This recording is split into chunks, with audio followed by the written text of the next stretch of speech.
जय हिंद। देखिए, हार्ट में हम आपको हर एक चीज़ बता दिए थे।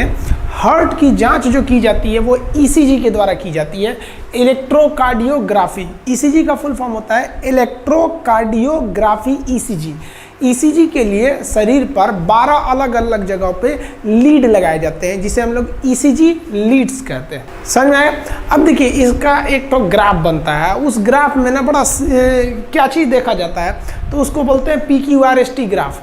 तो इस PQRST ग्राफ में क्या होता है, देखिए, जब ब्लड शरीर में हृदय में अंदर जाता है, हम आपको बताए थे दाहिना अलिंद से वो अंदर जाता है, तो उसको P ग्राफ से दिखाया जाता है, P से। ये हो गया P।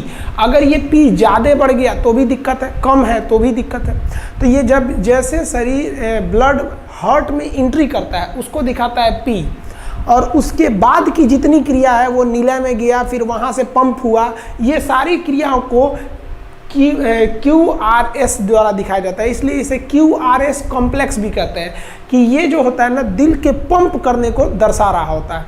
अगर ये मान लीजिए कि R का मैग्नीट्यूड बहुत ज़्यादा दिखा दिया, इसका मतलब हार्ट तेज़ी से पंप कर रहा है। नीचे दिखा दिया तो धीरे पंप कर रहा है। ये सेम ऐसे ही ग्राफ यहाँ बनेगा। अगर ग्राफ बहुत जल्दी जल्दी बनने लगा, मतलब दिल बहुत जल्दी जल्दी धड़क रहा है, तो ये ग्राफ होता है। हार्ट के डॉक्टर को हम कार्डियोलॉजिस्ट कहते हैं। तो ये हो गया हार्ट। हम आपको टोटल हार्ट के बारे में बता दिए थे। तो ये ईसीजी हो गया, जिसे हम लोग क्या कहते हैं, इलेक्ट्रोकार्डियोग्राफी। अब थोड़ा सा बीपी समझते हैं, ब्लड प्रेशर। ब्लड प्रेशर क्या होता है, बीपी। तो ध्यान से देखिए, ब्लड जिस प्रेशर से जाता है और जिस प्रेशर से आता है, इन दोनों प्रेशर को हम क्या कहते हैं, ब्लड प्रेशर। देखिए, जब दिल सिकुड़ता है तभी ब्लड बाहर जाता है। दिल के ऐसे हो जाने का सिकुड़ जाएगा, जब पचकेगा तभी ना ब्लड जाएगा। तो दिल के पचकने से ब्लड बाहर जाता है, उसको हम लोग कहते हैं सिस्टोलिक।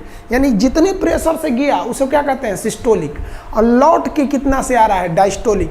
यानी कितना हुमच के ढकेला है दिल, वो क्या हो गया, सिस्टोलिक। और कितना लड़ कर वापस कितने स्पीड में कितने प्रेशर से आ रहा है, उसे हम क्या कहते हैं, डायस्टोलिक। इसी सिस्टोलिक और डायस्टोलिक प्रेशर के अनुपात को हम कहते हैं ब्लड प्रेशर। नॉर्मली ये होता है 120/80। यानी 120/80 अगर आपका बीपी है तो वो नॉर्मल है। ये आप देखे होंगे बीपी कैसे नापता है। वो यहाँ पर आपको एक लॉब लगा देगा और वहाँ पे आपको पारल का मशीन लगा देगा, और यहाँ पे देखिएगा ना, एक पंप से प्रेशर भरने लगता है। उसको प्रेशर भरेगा और उसको प्रेशर को भर देगा 200 तक, और उसके बाद से यहाँ एक आला लगा देगा और प्रेशर को खोलेगा। प्रेशर जब खोलेगा ना, तो आप देखिएगा उसमें आवाज़ आएगा, इस तरह से प्रेशर खोलता है। और प्रेशर खोलते के बाद ध्यान से देखिए, वो कुछ सुनता है, उसको एक डब से आवाज़ सुनाई देगी, टिक से आवाज़ सुनाई देगी, तो समझ जाएगा कि ये सिस्टोलिक का प्रेशर है। और वो आवाज़ चलते रहेगा, टक टक टक टक टक टक टक टक टक, और जहाँ वो आवाज़ बंद हो गया वो समझ जाएगा कि ये डायस्टोलिक है। तो मान लीजिए अगर मेरा ब्लड प्रेशर नापा गया और 200 तक वो पहले प्रेशर दिया हुआ है, उसके बाद से प्रेशर खोल रहा है, आला लगा के सुन रहा है। अगर उसको आवाज़, पहली आवाज़ सुनाई दी 130 पे, तो ध्यान देगा कि सिस्टोलिक कितना था, 130। और उसके बाद वो आवाज़ कंटिन्यू कर रही है, टक टक टक टक टक टक टक कर रही है, और वो बंद हुई कितने पे आके, 90 पर। तो कहेगा भैया आपका ब्लड प्रेशर जो है ना 130/90 है, यानी नॉर्मल से थोड़ा सा ज़्यादा है। ये उतना खतरनाक नहीं माना जाता है। हालांकि आप यंग लड़के हैं, स्टूडेंट, सबका ब्लड प्रेशर ज़्यादा ही रहना चाहिए। बीपी ज़्यादा रहेगा ना तो आपको काम करने में मन लगा रहेगा, और कम रहेगा ना तो देहात में बोलते ना, दहिया भरियाया लग रहा है। भरियाया नहीं है भाई, बीपी लो है। तो ये है आपका नॉर्मल बीपी। तो ये आप नॉर्मल बीपी समझ गए। अब हम लोग समझते हैं कि बीपी हाई किसे कहते हैं। हाई बीपी में क्या होता है, दोनों हाई हो जाता है, यानी सिस्टोलिक और डायस्टोलिक दोनों। ये 150/90 हो जाता है या 150/100 हो जाता है, तो वो क्या हो जाता है, हाई बीपी में चले आते हैं लोग।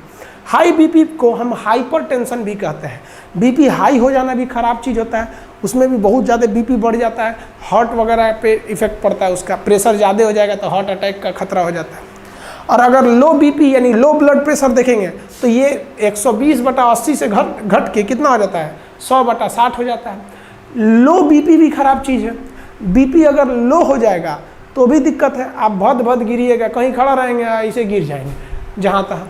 तो ये बीपी को ना बढ़ना सही है ना घटना सही है, बीपी को नॉर्मल रहना चाहिए। इसके लिए दवाइयाँ आती हैं सब। अगर बीपी लो हो जाए तो बढ़ाने के लिए फल फूल नमक वगैरह खाइए, ज़्यादा बढ़ जाएगा। हाई हो गया है तो नमक तेल मसाला गर्म चीज़ कम कर दीजिए, लो हो जाएगा।